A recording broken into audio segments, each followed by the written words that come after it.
De plus en plus, les jeunes cherchent à concilier leurs études avec l'entrepreneuriat. Un choix audacieux qui reflète à la fois leurs ambitions et les réalités économiques du moment. En ce sens, nombreux sont les avantages qui poussent les étudiants à se lancer dans l'entrepreneuriat malgré les exigences du parcours académique. Pour certains, entreprendre en parallèle des études permet de gagner en autonomie, de préparer l'avenir. En tout cas, les jeunes qui font de l'entrepreneuriat en même temps les études, c'est une bonne chose parce que ça permet d'avoir l'expérience aussi sur le terrain. Si tu fais seulement les études sans entreprendre, bon, vraiment, c'est bien mais c'est pas bien. Même si tu fais les deux à la fois, vraiment, ça te permettra vraiment de projeter de l'avant. Bon, s'il abandonne l'école pour ça, c'est qu'il a plus d'intérêt là-bas. Et c'est ça qu'on doit faire. Il ne faut pas seulement bosser, après tu n'as pas de travail. Parce que les gens ils veulent bosser après être dans un bureau climatisé, c'est pas forcément ça. Je pense que c'est une bonne chose. Donc, pendant les vacances comme ça, si un élève ou un étudiant peut exercer un autre métier, c'est pas le commerce seulement, un autre métier, je trouve que c'est bon. Je l'encourage même dans ça. Peut-être que c'est dans ça même qu'il va devenir quelqu'un. Partir à l'école ne veut pas dire que c'est forcément qu'on va travailler dans la fonction publique. Donc à la longue, s'il décide de changer de métier, ou bien pendant les vacances, il commence à faire le commerce et qu'à la longue, il ne veut plus étudier ou bien aller à l'école. Bon, je crois que vous pouvez lui dire de continuer ses études, mais si vous voyez que non, là où il est là, il se débrouille dans ça, il s'en sort dans ça, encouragez-le.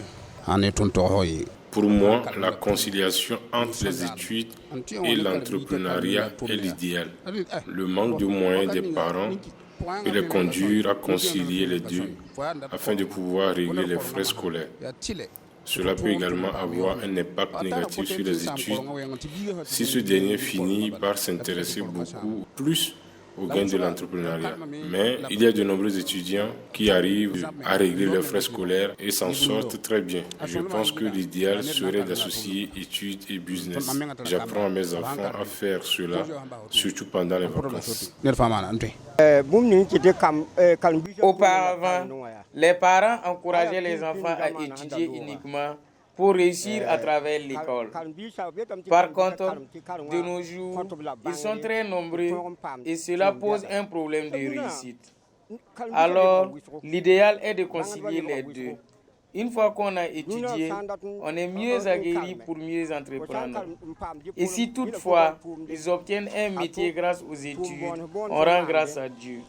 Mais au cas contraire, ils ne perdent pas puisqu'ils entreprennent déjà.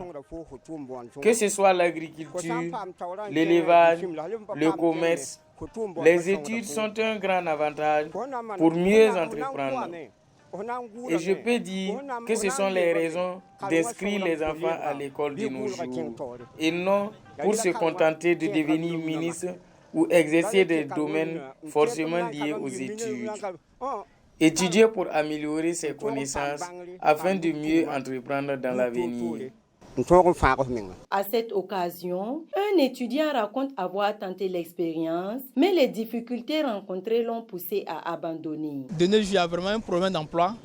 Donc le fait d'entreprendre, c'est déjà bien là. Une fois, à la fin des études, on n'a plus à rester à attendre les concours ou encore chômer. Si on entreprend déjà, c'est déjà vraiment bien. L'expérience que j'ai déjà eu moi-même, en temps, j'avais essayé d'entreprendre en même temps, continuer et dans les études, mais sauf que je n'ai pas pu continuer puisque je n'arrivais pas à avoir la tête en même temps dans les études et dans l'entrepreneuriat. Étant donné que en médecine, il faut vraiment beaucoup de temps pour bosser, donc je n'avais pas pu concilier les deux filets-là. J'ai dû abandonner et me concentrer plutôt sur mes études. À l'inverse, une autre jeune affirme réussir à bien concilier les deux. Elle gagne sa vie grâce à son activité et invite ses camarades à oser entreprendre, même en poursuivant leurs études. J'entreprends parce que j'aime l'idée d'avoir de l'argent, d'avoir mes propres revenus. Et de plus, j'aime l'idée également de transformer une idée, un produit en un profit qui va me permettre d'avoir de l'argent. En plus de cela, je refuse le parcours classique qui consiste à accumuler les trucs, les papiers, passer du lycée à l'université sans avoir aucune idée sur l'économie, quoi. Par exemple, le jour où je n'ai pas cours, pendant les congés qu'on n'a pas cours, je viens ici. Ça ne m'influence pas du tout. Ça, il faut juste être organisé. Sinon, ça n'influence pas du tout les études. Pour les étudiants qui préfèrent le fait d'aller justement à l'école, ne pas entreprendre, pour moi, je les disais que venez faire l'entrepreneuriat, venez apprendre quelque chose qui va vous permettre d'avoir de l'argent. Il ne faut pas seulement rester focus sur l'école. Il n'y a même plus de place à l'heure actuelle pour pouvoir donner du travail à tout le monde. Ces témoignages montrent que malgré les obstacles, l'esprit entrepreneurial séduit de plus en plus de jeunes. Entre ambition, persévérance et recherche d'équilibre, chacun trace son chemin à sa manière.